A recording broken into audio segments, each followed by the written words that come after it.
अतिशय महत्त्वाचा विषय तो म्हणजे अजितदादांच्या ॲक्सिडेंट बद्दल वाट बघतोय आम्ही।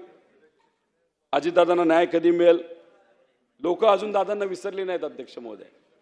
काही दिवसांपूर्वी हे एक चित्र तुम्हाला व्हॉट्सअपवर आलं असेल। म्हणजे अजितदादा देवाला म्हणतायत, जेव्हा इथं पूर परिस्थिती आली होती, मोठ्या प्रमाणात काही दिवसांपूर्वी पाऊस आला होता, पुणे मुंबई सगळीकडे, की या चित्रामध्ये दाखवलंय शपथ घेतो मी, फक्त खाली जातो, सगळ्याचं योग्य नियोजन करतो आणि परत तुझ्याकडे येतो। हे चित्र अध्यक्ष महोदय बघितल्यानंतर आपल्याला काय वाटतं की दादा हे काम करणारे नेते होते, दिलेला शब्द पाळणारे नेते होते, सगळ्यांचे मित्र असणारे नेते होते। पण आज काय दादांबद्दल काय झालं? सीआयडी काय करते? सीबीआय कडे प्रकरण देण्यात यावं यासाठी त्यांच्याच मित्र पक्षाने सुरुवातीला पत्र दिलं। सत्तेत असताना लोक म्हणतात सत्तेत का जातो? विकासासाठी जातो। सत्तेत आहेत, सत्तेत असताना त्यांना स्मरणपत्र द्यावं लागलं त्यांच्याच मित्र पक्षाला, काय की सीबीआय कडे प्रकरण द्या। दोनदा पत्र देऊन सुद्धा जर सीबीआय कडे तिथं अध्यक्ष महोदय प्रकरण जात नसेल आणि एवढ्या मोठ्या नेत्याला न्याय मिळण्यामध्ये विलंब होत असेल, तर मग सामान्य लोकांनी काय म्हणायचं की नेत्याला न्याय मिळत नसेल तर आपल्याला कधी मिळणार? न सरकारवर विश्वास राहणार, न पोलीस प्रशासनावर विश्वास राहणार, न तिथं न्याय व्यवस्थेवर अध्यक्ष महोदय तिथं विश्वास राहणार। माझं तर मत आहे सीआयडी कडे पण देऊ नका, सीबीआय कडे पण देऊ नका, ज्युडिशियल एन्क्वायरी करा। कारण ह्याच्यात जर खऱ्या अर्थाने तपास आपल्याला करायचा असेल तर तिथं आपल्याला चांगला एखादा पूर्वी जज असणारा व्यक्ती, ज्याला ज्युडिशियल एन्क्वायरीच्या अंतर्गत आपल्याला जर जबाबदारी देता येईल तर नक्कीच त्याचा कुठं ना कुठेतरी तिथं अध्यक्ष महोदय फायदा होईल। मी अनेक भाषणं ऐकली अजितदादा असताना, दादा माझे मित्र, दादा फार जिवलग, दादांबरोबर अनेक वर्ष मी काम केलंय। मी विरोधात असताना सुद्धा दादा जेव्हा सत्तेत मंत्री होते तेव्हा मला मदत केली। हे सगळी भाषणं ऐकून झाली अध्यक्ष महोदय। त्याच्याच बरोबर दादा असताना आमदार सुद्धा म्हणायचे दादांसारखा नेता नाही, दादांसाठी काय जीव पण द्यायला आम्ही तयार आहे। मग दादा गेल्यानंतर काय झालं? काय बदललं? फक्त माणूस नाही म्हणून तुम्हाला मदत करणारा माणूस जर आज या जगात नसेल तर त्याला न्याय देण्यासाठी थोडा तरी प्रयत्न कुणी ना कुणी तिथं अध्यक्ष महोदय केला पाहिजे अशी आमची अपेक्षा आहे। आपण लढतोय, आम्ही लढतोय, पण आपल्या मर्यादा आहेत। आपण सत्तेत नाहीत। सीआयडीला जेव्हा मी गेलो भेटण्यासाठी अतिशय चुकीच्या पद्धतीने आम्हाला रिस्पॉन्स दिला, जसं की तेच कोणतरी महान व्यक्ती झाले, ट्रम्प कोणीतरी लागून गेलं। मग आम्ही विषय म्हणजे आमच्याकडे जे सगळे पुरावे आलेत ते पुरावे आम्ही त्यांच्याकडे दिलेत। हां, काही पुरावे आम्ही आमच्याकडे ठेवलेत, कारण का जे दिलेत त्याच्यावर जर ते काम करत नसतील आणि उद्या जर थातुरमातुर रिपोर्ट त्यांनी दिला तर रिपोर्ट योग्य आहे का नाही हे दाखवण्यासाठी आमच्याकडे पण काही पुरावे त्या ठिकाणी अध्यक्ष महोदय ठेवावे लागतील। आणि पण आम्ही सगळेजण आमच्या मित्रांकडनं, आमच्या चांगल्या पत्रकारांकडनं, काही माजी अधिकाऱ्यांकडनं इथून तिथून आम्ही कशी तरी माहिती काढतोय।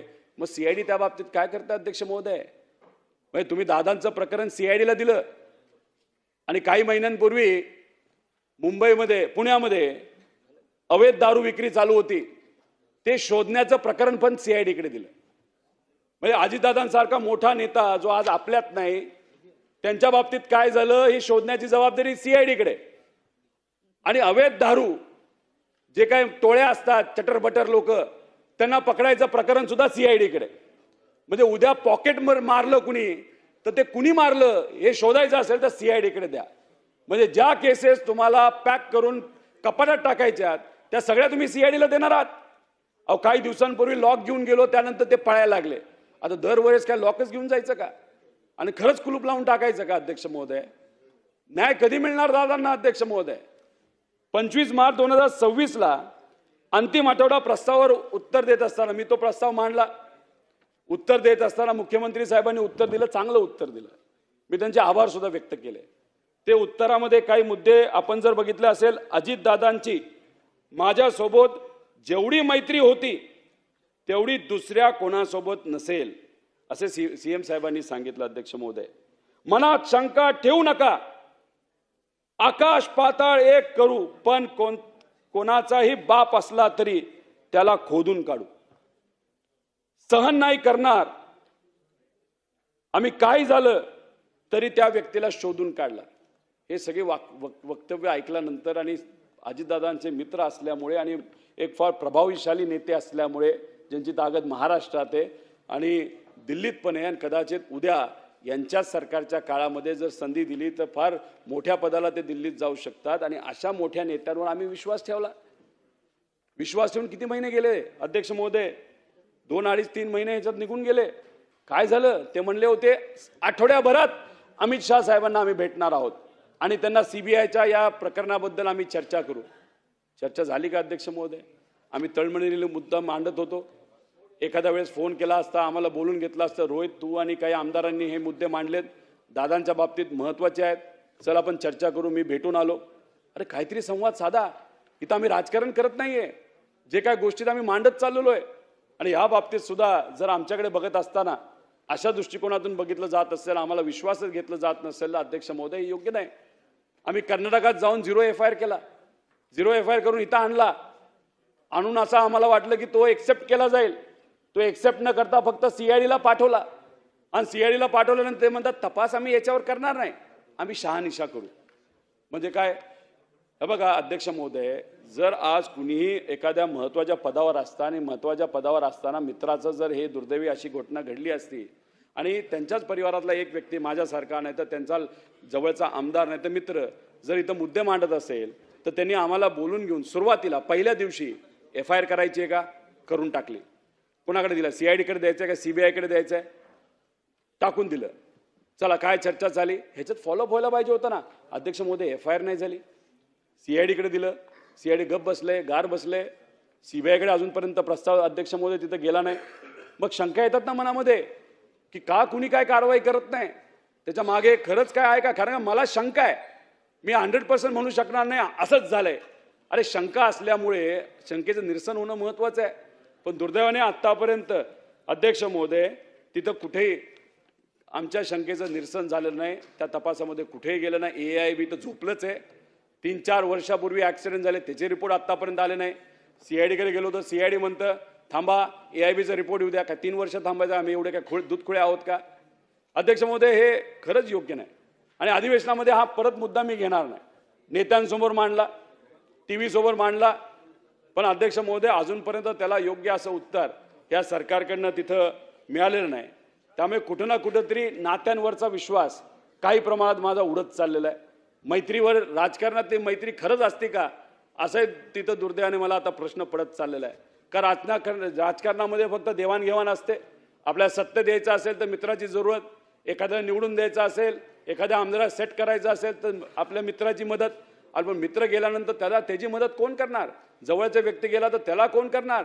ज्या व्यक्तीमुळे अनेक आमदार निवडून आले ते सुद्धा त्यातले ठराविकच आज तिथे बोलत आहेत, बाकीचे का बोलत नाही? असे इतके प्रश्न मला तिथं मनाला पडत आहेत अध्यक्ष महोदय, ज्याची उत्तरं मला अजूनपर्यंत मिळालेली नाही. फक्त एकच गोष्ट इथं सांगतो की इथं तर न्याय मिळतच नाही. त्यांच्यावर प्रेम करणारे असंख्य कार्यकर्ते आहेत, असंख्य या महाराष्ट्राचे नागरिक आहेत. आणि आज ते जर असते तर ह्या ज्या काही अडचणी आल्या, कर्जमाफी जी आली त्याच्यात अटी टाकण्यात आल्या, दादा जर असते तर त्यात अटी नसत्या असा विश्वास अध्यक्ष महोदय तिथं मला आहे.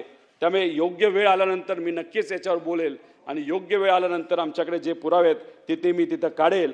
पण दादांसाठी आम्ही सर्वजण आमचा लढा सत्तेत नसताना सुद्धा प्रामाणिकपणे अध्यक्ष महोदय त्या ठिकाणी मी करत राहील, एवढंच या ठिकाणी आपल्याला सांगतो. आणि जाता जाता फक्त मी जे मुद्दे मांडले त्यात कृषी कर्जमाफीचा त्या बाबतीत सकारात्मक सरकारने विचार करावा. पीक विम्याचा मुद्दा सुद्धा अध्यक्ष महोदय महत्त्वाचा आहे. लाईटचा मुद्दा तुम्हाला माहितीच आहे, 70% जिथं पाऊस झाला नाही तिथं लाईट कापली जाते, तोही मुद्दा महत्त्वाचा आहे. खताच्या किमती तिथं वाढत चालल्या, तोही मुद्दा अध्यक्ष महोदय तिथं महत्त्वाचा आहे. त्यामुळे कुठं ना कुठंतरी म्हणजे आम्हाला कांद्यासाठी लढावं लागलं, रस्त्यावर यावं लागलं. 3 आंदोलन केल्यानंतर कांद्याचे अध्यक्ष महोदय तिथं भाव वाढले आणि त्यानंतर अर्ध कॅबिनेट दिल्लीला गेलं. अध्यक्ष महोदय आमचं एवढंच म्हणणे, अडचण आहे तर चर्चा करा, विषय मार्गी लावा. पण तसं अध्यक्ष महोदय तिथं कुठेही होत नाही. आणि जाता जाता एक मुद्दा महाराष्ट्र ग्रामीण बँकेचा अध्यक्ष महोदय मी इथं मांडतो. त्यांनी 2024ला 25 लाख परिपत्रक काढलं होतं आणि त्या परिपत्रक त्यांनी असं सांगितलंय की रिझर्व्ह बँकेने एक GR काढलाय आणि त्या GRच्या अंतर्गत हे काय म्हणतात, या व्यतिरिक्त एक गोष्ट आम्ही आपल्यास लक्षात आणून देऊ इच्छितो की नुकत्याच रिझर्व्ह बँकेने घेतलेल्या निर्णयानुसार भविष्यात कर्जमाफी झाल्यास नियमित परतफेड करणाऱ्या खातेदारास कर्जमाफी घ्यावीच लागेल म्हणून सांगितले आहे. म्हणजे ह्याचा अर्थ असा निघतो की RBI सांगते की कर्जमाफी जेव्हा होईल, तुम्ही नियमित आहात, तर जर 2 लाखाची कर्जमाफी झाली तर तुम्हाला सुद्धा 2 लाखाची कर्जमाफी मिळणार, असं एक परिपत्रक या महाराष्ट्र ग्रामीण बँकेने काढले. तुम्हालाही माहिती आहे अध्यक्ष महोदय, तुम्ही धाराशिवचे आहात, त्या भागामध्ये ही बँक आहे, म्हणजे मराठवाड्यात आहे. म्हणजे ह्याच्यात 70 म्हणजे 2.5 ते 3 लाख शेतकऱ्याला हा फटका बसणार आहे. बऱ्याच लोकांनी ह्याच्या विश्वास ठेवून पैसे भरले इकडनं तिकडनं घेऊन, आणि आता त्यांना 2 लाखाची कर्जमाफी मिळणार, न 19चं तिथं 50,000ची कर्जमाफी मिळणार, न रेग्युलर असण्याची कर्जमाफी मिळणार.